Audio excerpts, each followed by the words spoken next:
Do you want to stay more focused on the right goals in your life, or even just figure out what the right goals are for you? Do you want clarity? Do you want better work-life balance? Well, you're in the right place. Welcome to Success Through Failure.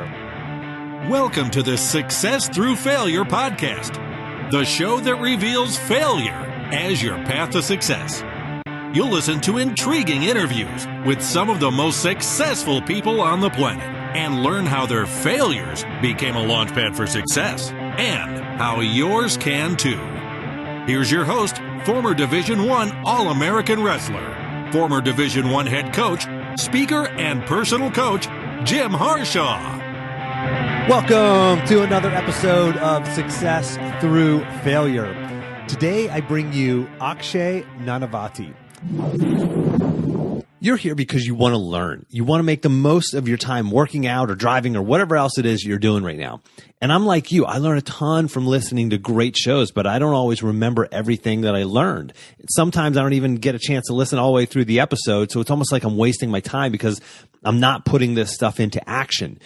As a listener, you don't have to worry about that because I create an action plan for you for every single episode, including this one. So you can maximize your time and use the actionable, practical advice to help you get clear and stay focused on exactly what you need to do to achieve the life you want to live. Just go to jimharshawjr.com/action to get instant access to the action plan from today's guest. So that's jimharshawjr.com/action. Akshay is a Marine Corps veteran, adventurer, and entrepreneur. After overcoming drug addiction, a diagnosis of PTSD after the war in Iraq, and a battle with alcohol that pushed him to the brink of suicide, Akshay has since explored the most hostile environments on the planet and built a global business helping people live limitless lifestyles. Combining years of research in neuroscience and psychology with his life experience, Akshay wrote the book Fearvana, the revolutionary science of how to turn fear into health, wealth, and happiness. His work funds his nonprofit, the Fearvana Foundation. It's the change-making arm of his lifelong mission to run across every country to create enduring peace, one community at a time. As usual, if you don't have time to listen to the entire episode, or if you hear something you like but you just don't have time to jot it down, or you think you might forget it, just grab your free copy of the action plan by going to jimharshawjr.com/action. Akshay, welcome to the show. Thank you so much for having me, Jim. It's a pleasure to be here. I'm glad that Josh Spodek, who I've had on the show now twice, has connected us. And man, what a fascinating stories, I should say, you have, Akshay. So give us kind of a brief overview of your background first. Kind of, where'd you grow up and how, 30,000 foot view, how'd you get to where you're at now? Brought me here. Yeah. So I kind of grew up all over, from India to Singapore. I moved to Austin, Texas at 13. And, I guess I was, from all the moving, I was still a little lost and confused. And that's what drew me into drugs in high school. I think it was about 16 at the time. And we were pretty heavily immersed in it. I lost 2 friends to that lifestyle, and I was kind of heading down that path myself. But thankfully, I got out, I joined the Marines, and from joining the Marines, I started discovering kind of the value of pushing my limitations, of exploring those limitations, and ultimately breaking them. So I went skydiving, cave diving, scuba diving, mountain climbing. I mean, you kind of name it. Nature became my playground to explore the limits. And from there, I eventually went to Iraq, where then after coming back, I struggled again with PTSD and alcoholism that really pushed me again to that brink of suicide, which was obviously a very low moment. But as with any low moments, they can be great opportunities. So when I hit that moment, I decided to start studying neuroscience research, got into personal development work, and got out of that world once again and sobered up and now built a business. Now I'm running ultra marathons, and ultimately I've combined everything I've learned now into this book, into this concept of Fearvana, because I've realized that in my own life, and as well as along with my research, that the greatest moments in our lives are the ones that scare us, are the ones that push us past our limits, and ultimately we can discover what those limits are and keep pushing them.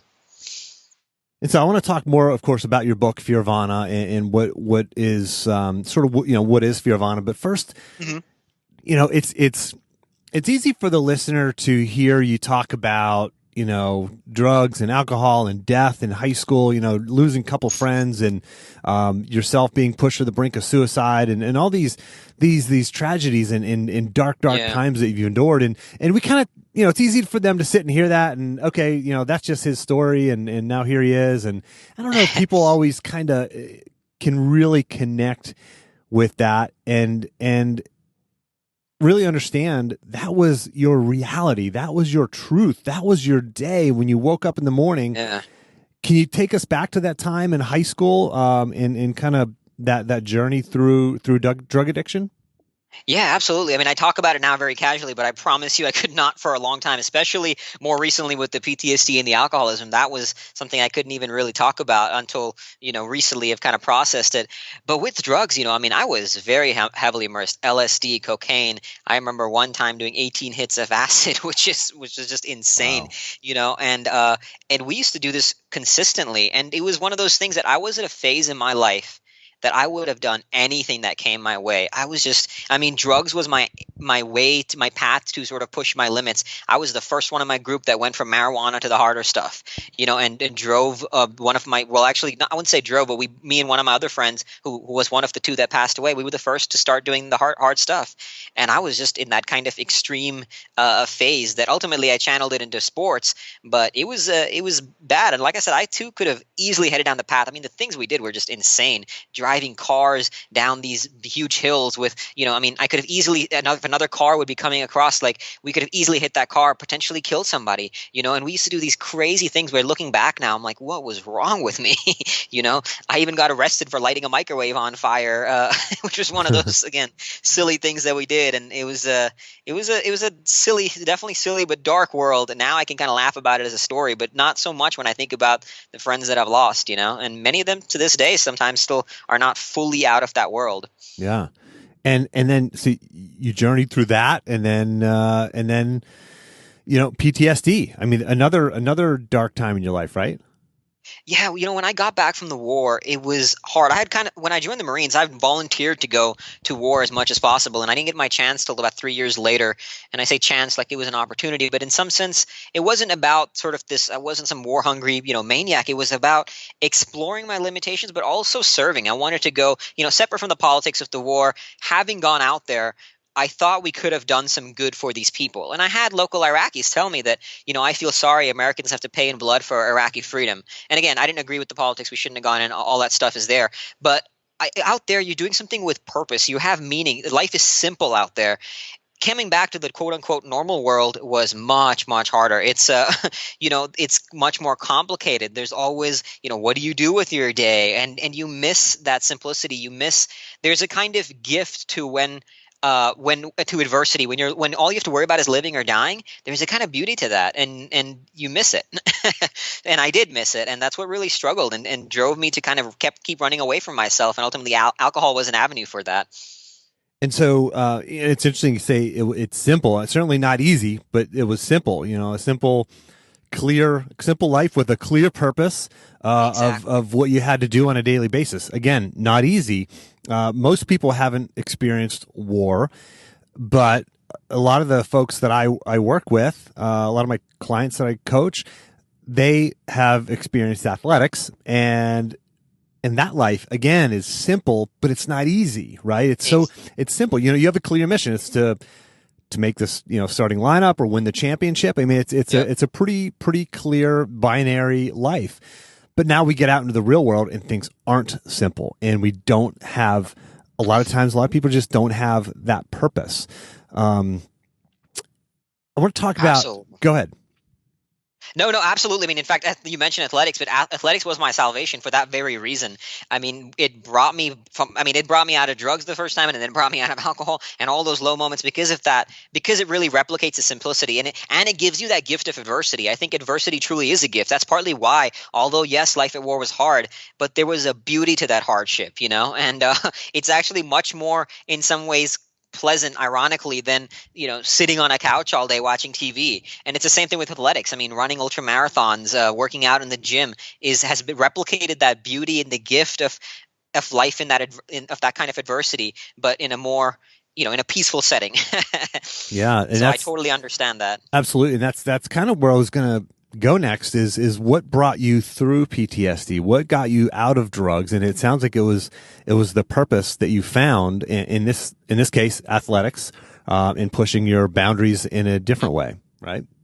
Yeah, I mean, exploring nature, as I mentioned. I mean, I spent in 2012, I think, it was about then. I spent a month dragging a 350-pound sled for 190 miles across the. No, sorry, it was a 190-pound sled for 350 miles across the world's second largest ice cap in Greenland. Wow. I lost 20 pounds out there. It was minus 40 degrees. It was brutal. So those kind of things were beautiful.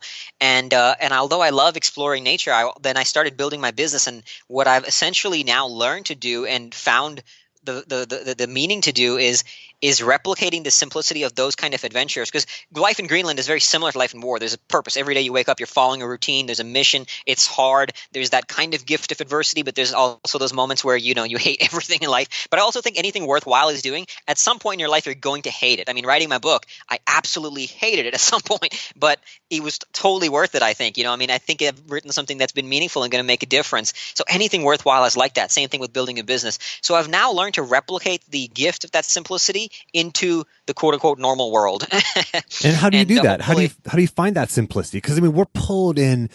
I mean, you just pulled in at so many different directions, and media trains us to want 100 different things, to want the car and the lifestyle and the family and the vacations and the food and the everything, Yep. That's what we're trained to do. And then we go on social media and everybody else has all these amazing things in our life. And we feel like we just can't live up to the standards that are out there. And we tend to want so many different things. I'm kind of like you, Akshay. I have in my garage, I've got scuba diving equipment, rock climbing equipment, whitewater kayaking equipment, hunting, fishing, camping. I mean, I've got all this stuff, and so I love to experience everything. But now I have a life where, I'm married and I have 4 kids. How do you simplify? How do you get that clarity of purpose? It definitely is hard. I mean, don't get me wrong. Reactive things kind of happen all the time. Family struggles will suddenly happen, and those kind of things happen for sure. So as much as possible, you want to minimize that, because out in those worlds, that kind of thing doesn't happen as much. It's a little clearer. So what I do to minimize that is by getting very clear on essentially one big goal at a time for the most part. It's one big goal with many things happening at the same time. So for example, right now my big goal is my book launch.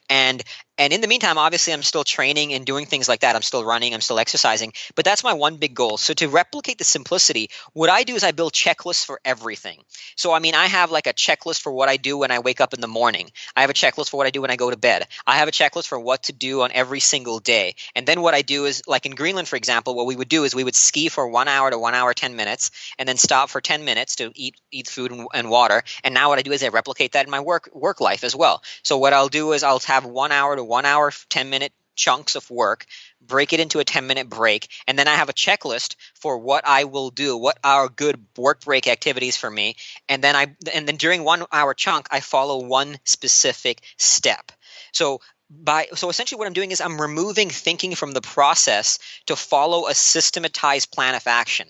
And then I track and plan everything as well. So at the end of the day, I track my results, track my progress, I plan my next day. And then I have my goal for example, right now I have my goal for, until the book, and then after that I know I want to take on an adventure. So obviously I'm continuing my training. So I have, here's how many miles I want to run during the week. Here's what I want to accomplish during the week. So sort of yearly goals are broken into monthly, into weekly, into daily, and kind of systematizing everything. And it kind of sounds neurotic, but I think that level of discipline, there's a freedom in it, if that makes sense. Yeah, absolutely. Absolutely. As a matter of fact, I just finished the book Extreme Ownership, and they talked about discipline as freedom, and absolutely. Larry Hagner, who's a friend of mine, who's on my podcast. I was on his podcast, The Good Dad Project. He talked about relentless time management and just maximizing everything, because most people just get done. I mean, I read something recently that said most people actually get about 90 minutes of true actual work done in a typical day. And it's like, wow, that's incredible. And I imagine there's just some time in there where you're going to be walking from one place to another, or whatever, you're making a phone call to your wife or whatever the case might be. But even if you could double that or triple that, and get so much, you get so much more out of your day. And I think people are looking for that clarity, looking for that system to have that, what a sports psychologist friend of mine calls the single-minded focus.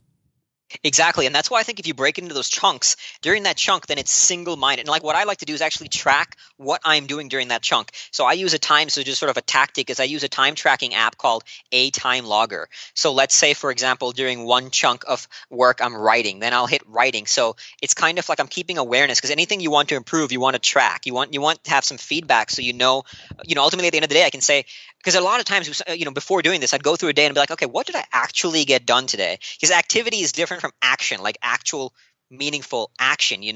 We can go through a day and feel like we're busy, but what have we really gotten done? So by tracking myself, by breaking into these simple chunks, it's unbelievable how much my focus is improved, and you actually start just knocking things off your list of, here's what I want to do, and actually have a list of top 5. So these are the top 5 things I want to do during this day, and I like to keep between 5 to 6 of these chunks of time. Generally speaking, sometimes like life will come in the way, but generally speaking, it's fairly good at maintaining those chunks.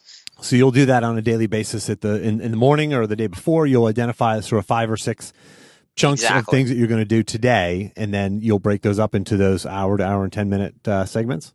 Yep, and I set a timer, and when it beeps, I like to set it for hour 10 minutes. I give myself a little bit of flexibility, because I like to have a range as opposed to be that rigidity. Sure. It gives a little bit of flexibility.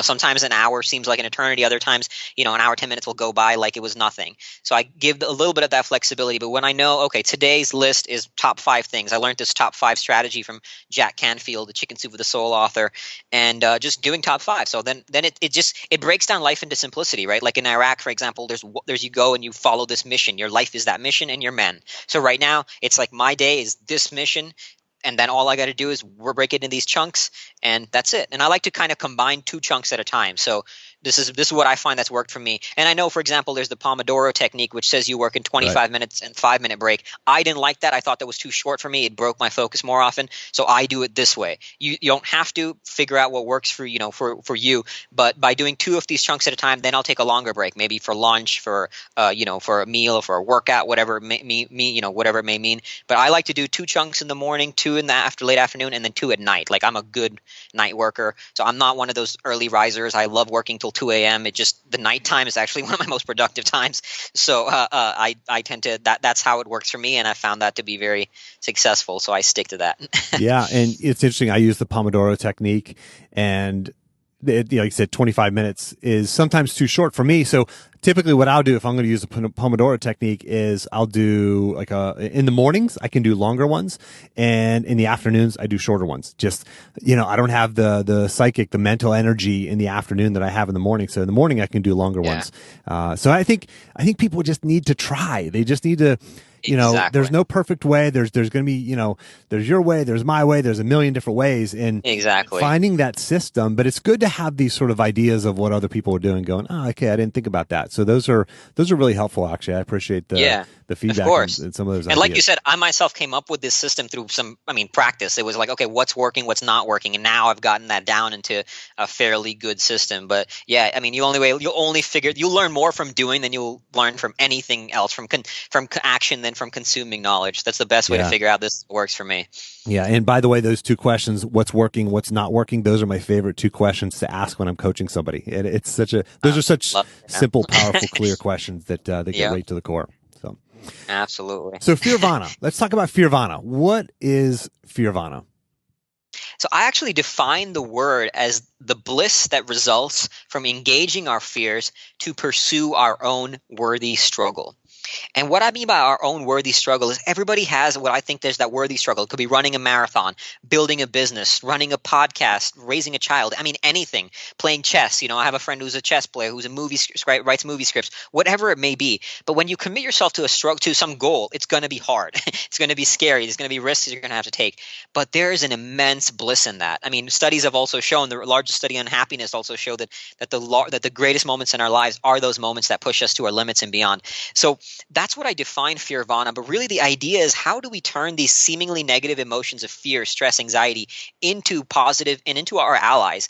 And actually, if you learn to leverage them, they can be our greatest allies. We actually become stronger and better when we learn to harness these emotions. They're not negative, despite, that's the biggest problem, is that these emotions have been demonized. And Fearvana, the idea, in fact, my wife coined the word when she did, I was like, I absolutely love it, is to help people reframe their relationship to fear, because it's very important not to fear fear. Fear can be a huge gift. And when we learn to channel it, it can be a gift that unleashes our greatness. Yeah. And I mean, that all sounds great.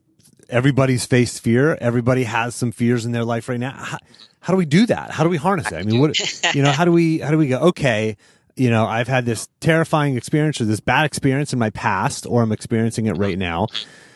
Or, there's going to be something coming down the road for every one of us, everyone listening, you and I. How do we turn what you just said into practical reality? Absolutely. So one of the most important things to do, and I know this sometimes sounds simple, but I cannot stress enough how this is the most important step, is literally to kind of change your relationship to fear itself. So when fear shows up, realize that it's not a negative thing. They've done one quick study that where they had people who were scared of public speaking. They had half the group say things like, I'm calm, so to calm down and sort of eliminate the fear. The other half would say things like, I'm excited, and I'm, sort of harness the fear. And the group that would channel the fear and said, I'm excited, performed much better objectively to third-party viewers than the group that was trying to eliminate it. So the single most important thing you can do is actually say, okay, and I make this mistake too. I mean, I remember rock climbing once, and I said, and I was scared, and I was like, what's wrong with you? Stop being scared. Stop being a baby. You're better than this. And my climb was a disaster. And the second climb, I was like, wait a second, I'm writing a book about this. I should know better. And I literally just said, I just said to myself, okay, this fear is a good thing. Breathe it in. And I just channeled. I just sat with it. I breathed in the fear, and I said, okay, I'm scared. Cool. And then I climbed. And that second climb was, I was like a ballet up that. It was so graceful up that rock wall. So that's the single most important thing you can do, is literally kind of falling in love with fear. And then other little simple practices are actually like visualizing the pain. So people often say in this personal development growth, like, visualize yourself happy and successful. That's far less meaningful and powerful than visualizing the struggle. So when I actually go for a long run, I'll visualize myself hitting a low point where I know the pain will hit. And then I picture myself overcoming that pain. Athletes do it. They've done all kinds of studies show the power of visualization. Planning ahead. If you channel awareness to your fear. So if you know what's waiting for you on the other side of them. So what am I engaging this fear off? So for example, writing a book on fear was a terrifying experience because the whole time I'm constantly wondering, is this any good? Are people going to like this? Is this awful? So, definitely writing it, there were moments where I procrastinated. What got me in the focus was realizing that, okay, this book can make a huge impact in people's lives. So looking at what's the greater goal, looking at what can it have in my own life, of course, as well. What it will do to my professional and personal life. So keeping your eye on the other side of that fear. Another sort of tactic is having what I call fear allies. These are, these could be like a vision board where you constantly reminding yourself of what you want to be, who you want to be, talking to an accountability partner, looking at watching, for example, I watch running documentaries. So before a long run, I'll watch this one specific clip of running documentaries, Killian Jornet, him running up mountains. So these are reminders for me to say, okay, if one person can do this thing, it can face this fear to achieve this result, so can I. So these are some specific tactics, but I cannot stress enough, as simple as it may sound. And people often ask me this question, okay, so that sounds great, but how do I do it? And literally the most important thing you can do is not judge your emotions, not judge your fear, and just say it's okay to be afraid. This fear can be a good thing. And there's so many studies that if you just say that, it actually changes your biology, and you will learn to harness that fear and channel it into something meaningful.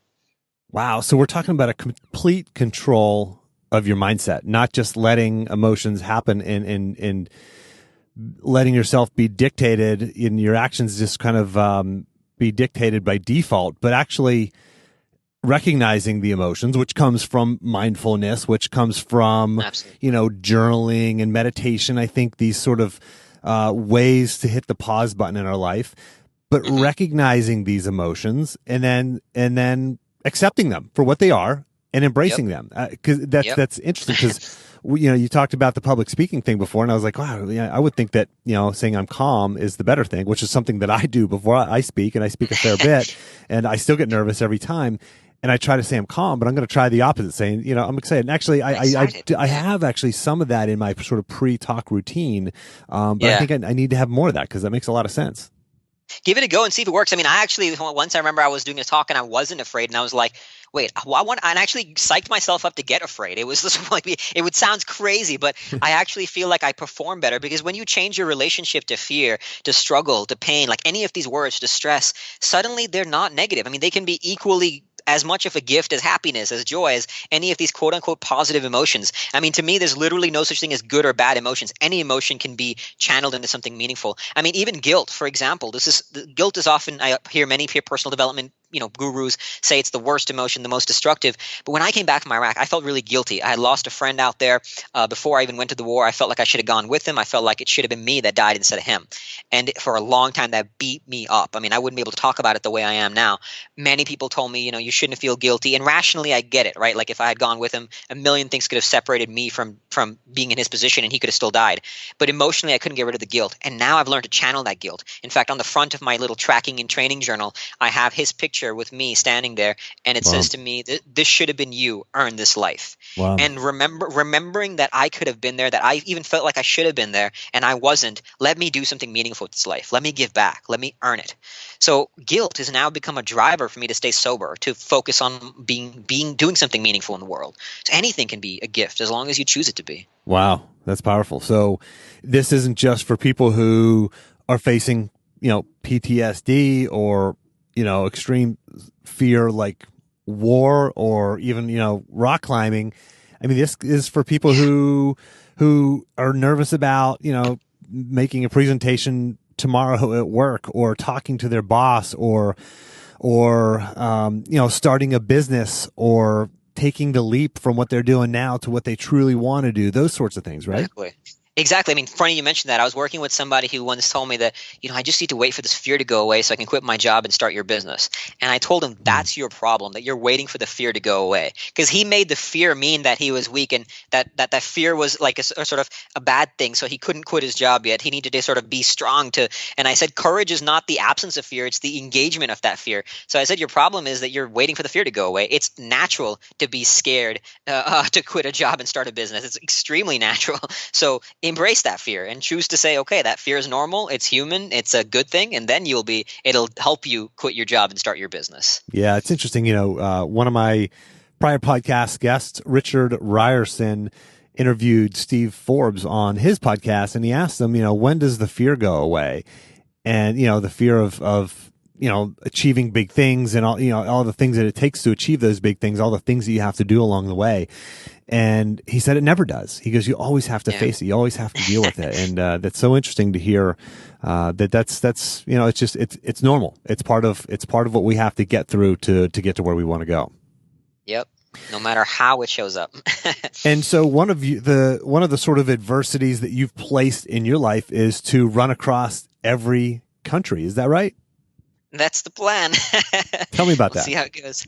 So it was kind of as a result of again, I hit that low moment. I wanted to create some sort of lifelong mission and purpose to my life that gives me some clarity, some focus. I mean, part of it is obviously a self goal. I get to explore the world. I get to, push my limits, which I love doing. But part of it is greater than self goal. I've started a nonprofit foundation, the Fearvana Foundation. So as I do this run, so for example, when I run across Rwanda, which I want to do next year, is, we'll do this run, but we'll help a particular organization on the ground do their work, not just on the ground, like me helping, but raising funds as well. So there's a nonprofit element. I want to share stories from all these people that I meet on this journey. I've already had such amazing stories. So one quick story, for example, when I ran across Luxembourg, I met this gentleman at a low point. It was a 55-mile run. I was on a low point of the run, and he saw me suffering. He couldn't speak much English. I couldn't speak much French, but over my phone I showed him, the map of Luxembourg, and I'm running from the south to the north, and he welcomed me to his home for water. When we parted ways, he gave me a big hug,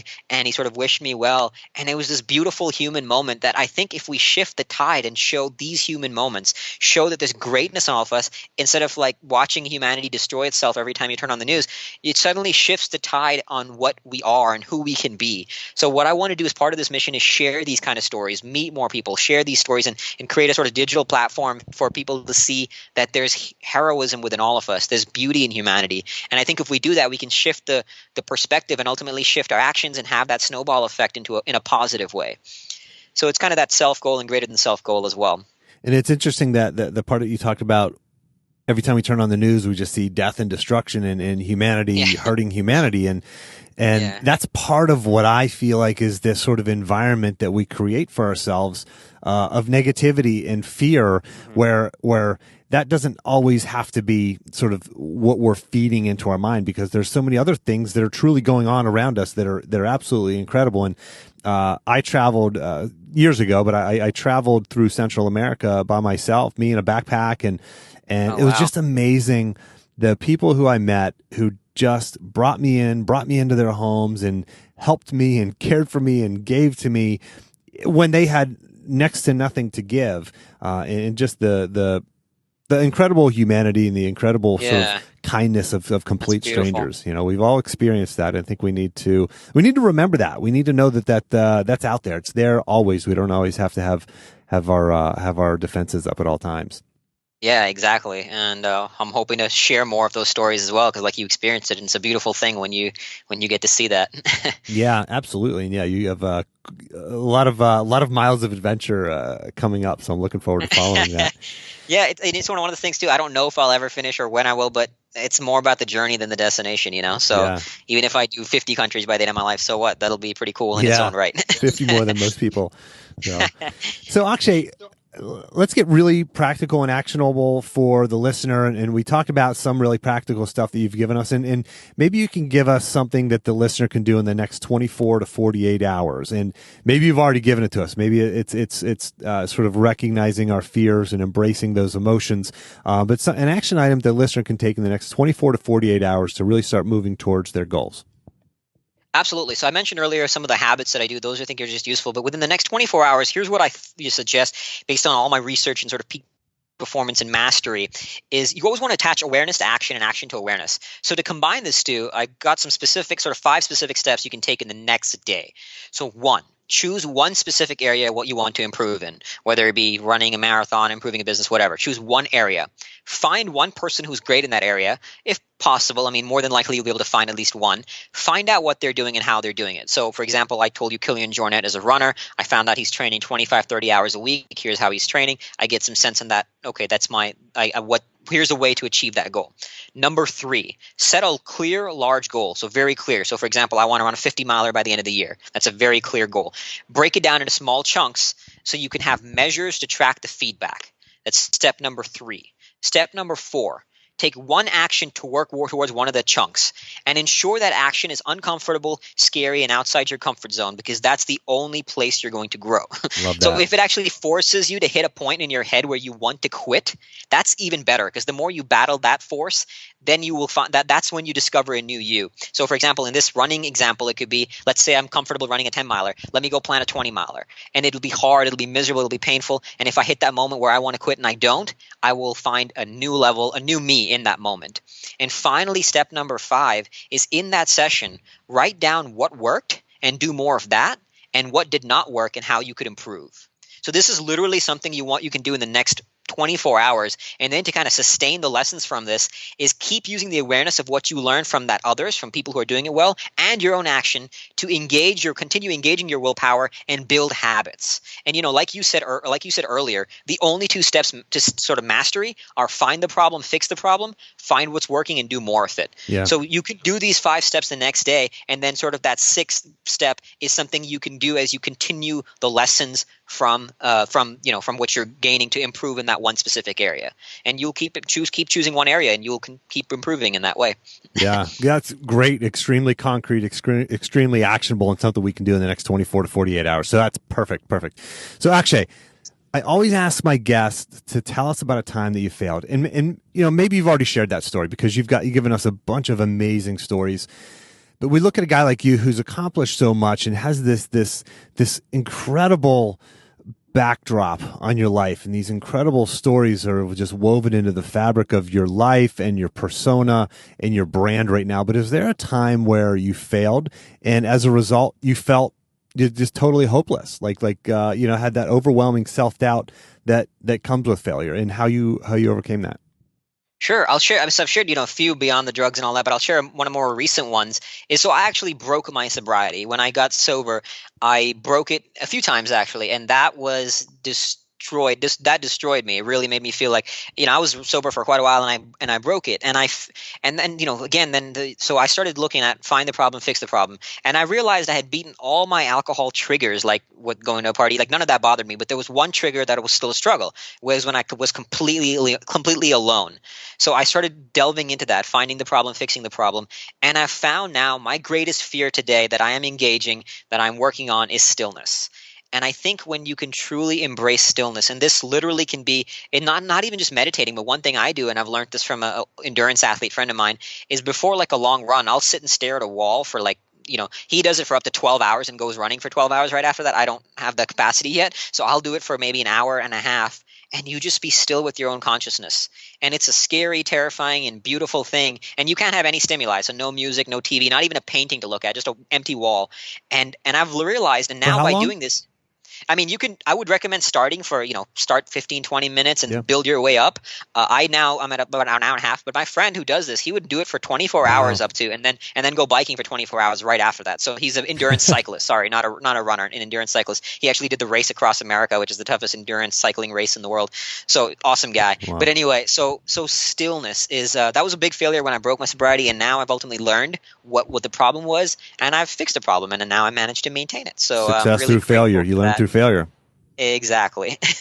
You find what that last trigger, that was the last trigger. Every other trigger I had beaten, that was just the one trigger, and I had to figure out what the problem was, and I learned from it. That's great. That's great. Well, Akshay, amazing stories, amazing advice. Thank you so much for making time to come on the show. Can you tell us where we can find your book? Fearvana.com. So that's fear and then VANA, fearvana.com. Okay. And where else can we follow you, find you on social media, etc.? So most of my social media is Fearvana, and my blog for right now is existing2living.com. So that's the word existing, the number 2, and living.com. And so, but you can contact me or reach me at either fearvana.com or existing2living.com. And anything I can sort of help with in terms of, turning all these things that I've shared into actions, it'd be an honor and a pleasure to do. Excellent. Excellent. For the listener, as always, I'll have all the links, all the action items, all the processes that Akshay just shared with us. I'm going to have those detailed in the action plan at jimharshawjr.com/action. Akshay, thanks so much for making time to come on the show.